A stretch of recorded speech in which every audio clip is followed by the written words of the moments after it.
Catherine Bernardo, umami na. Ayaw nang may taong nagdidikta sa kanya. Naintindihan ni Catherine Bernardo kung may mga fans na nagtampo at nagalit sa kanya matapos lang maghiwalay ni Daniel Padilla. Kung may mga supporters sila ni Daniel na nagulat at hindi sumang-ayon sa kanilang paghiwalay, tanggap daw niya ito dahil alam niyang hindi niya kontrolado ang isip at puso ng mga tao.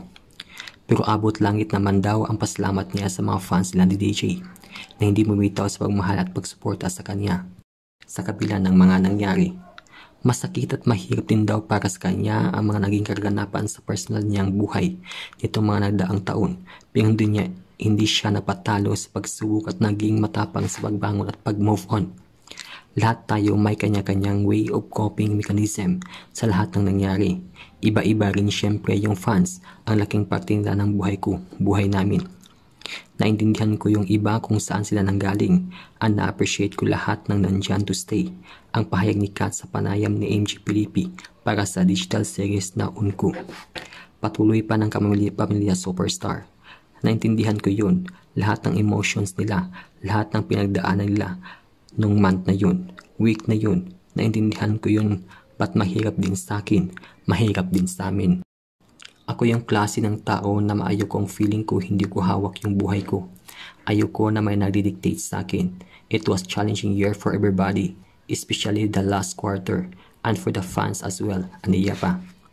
Mariin pang sabi ni Catherine, kung ako yung fan din siguro na kailangan ko rin tanggapin yung desisyon ng idol. Kahit alam kong hirap na hirap ka kasi you have this person so much, so kailangan suportahan ko yung gusto niya, and binigay nila yun sa akin. Doon ko na feel na grabe itong mga taong to, more than their support and anything. Nakikita ko nila as tao, ang galing, ibang klase sila.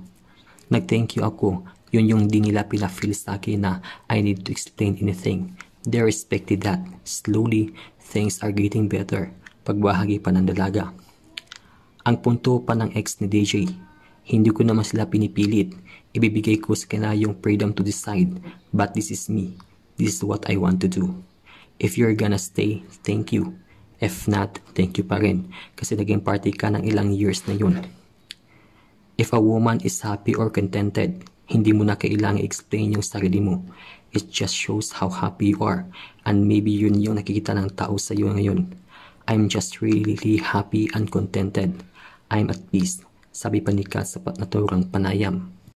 Tungkol naman sa mga major changes sa kanyang personal life at career, I just want to experience all these emotions and kung ano yung makikita nila sa mga gagawin ko bago ako mag-yes sa isang project. Sobra ko yung pinag-iisipan.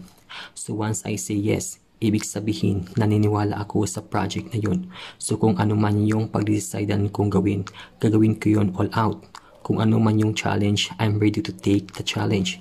Sabi pa ni Catherine Bernardo. Kayo, ano masasabi niyo sa balitang ito? I-comment yan sa comment section at huwag kalimutang mag-subscribe. Salamat!